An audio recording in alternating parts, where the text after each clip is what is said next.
This video is not made for children. The content is aimed at adult viewers only. If you are aged 13 or under, please leave now.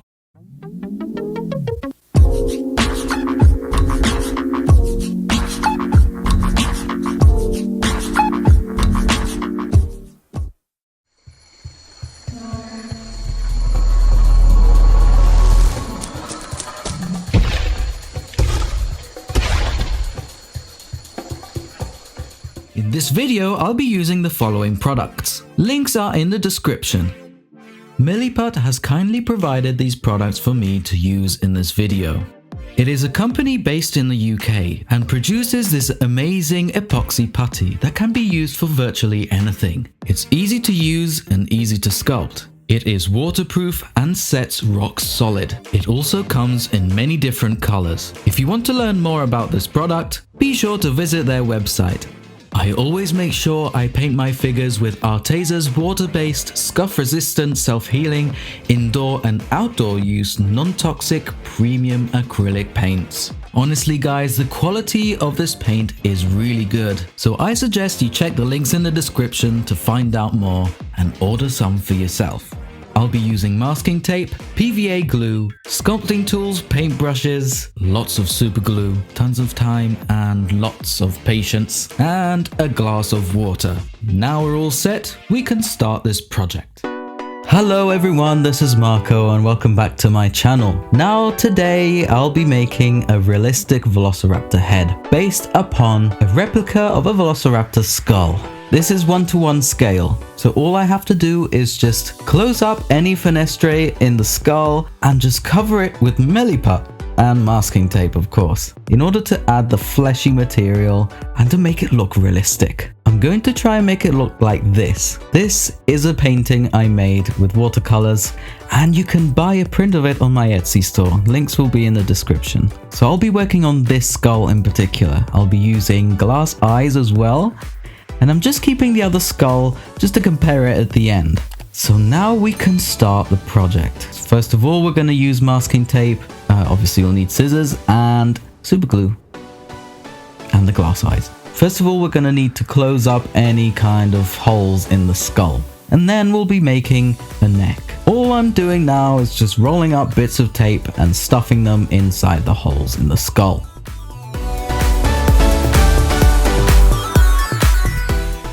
Once every hole is filled, we can add the eyes.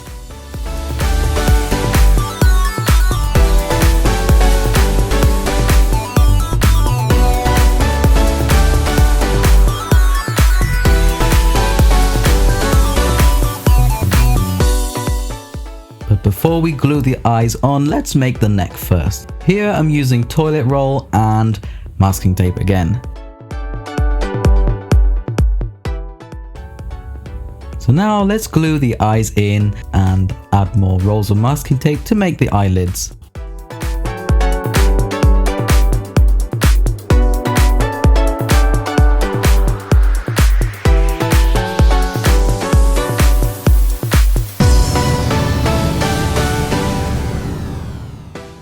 Now I'll be adding the flesh around the face. Now enjoy this time lapse. If you want, you can slow it down a bit to see what I'm doing properly.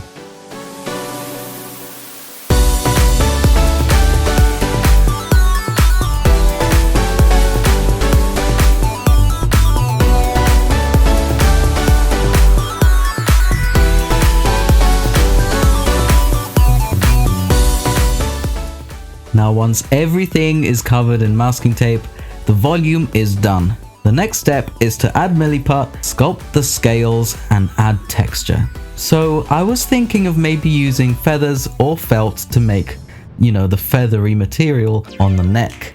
This would be the first time ever I'd be doing such things, so I don't know how it will come out, but fingers crossed. If it doesn't come out as well as I think, if it doesn't come out as well as I hope, then I might remake the video or just do an update to this video in the future. I have sculpted already a realistic Velociraptor, but that was with a whole body and it was 2/3 of the actual size of a real Velociraptor, but this is actual 1:1 scale.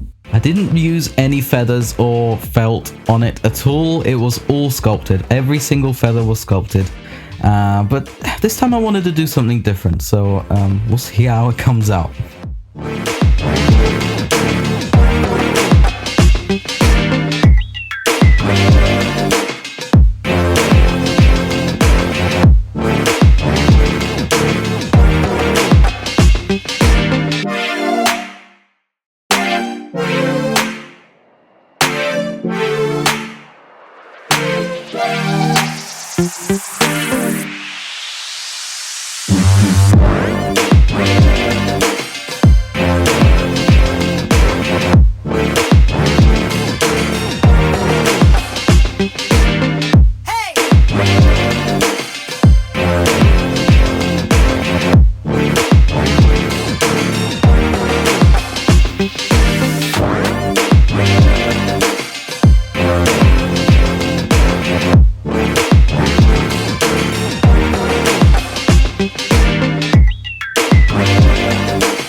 Now the sculpt is almost complete, so the next step is to paint this sculpt. I'm going to paint this first because if I painted it after I had the feathers, then I would get all the feathers all dirty and messy and covered with paint.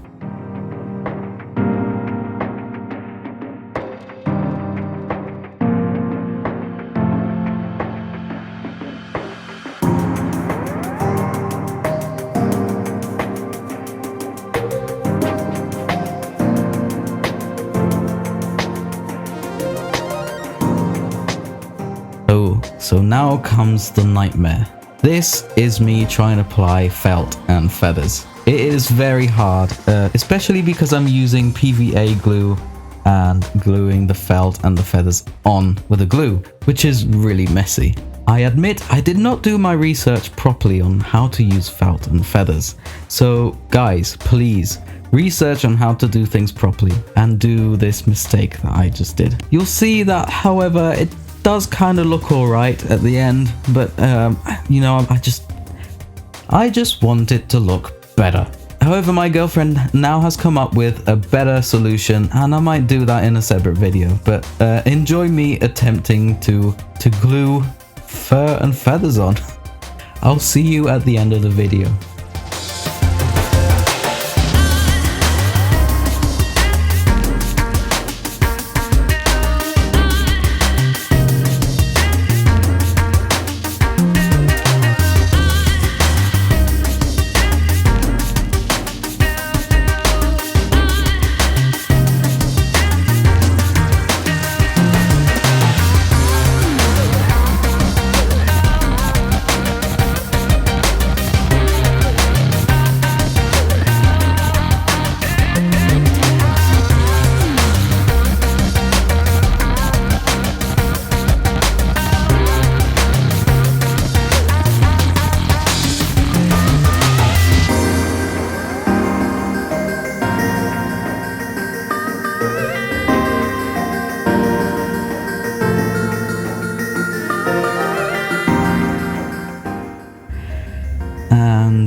this is the end result. It doesn't look too bad, right? Let me know in the comments down below. Although it could look a bit better, I must admit. Once I do a better version of it, you know, I was thinking, what if I contact the Natural History Museum and donate it to them? Because they do have quite outdated models there, and I really don't want to sound pretentious here, but this is a little bit more scientifically accurate to today's standards, I think. Although the fur and the feathers don't look as good. Anyway, let me know what you think in the comments down below, and I'll see you in the next video. Hey, you can also buy my figures and my paintings, as well as some sick merch on Etsy. Yes, I have an Etsy shop, and the link is in the description. I would like to give a massive thank you to all of my Patreons. Seriously guys, your support really does mean the world to me, as it helps me do what I love for you. You help me buy materials, and most of all, you give me a helping hand with improving the quality of the content of my videos. Even if it's just a small donation, every little helps.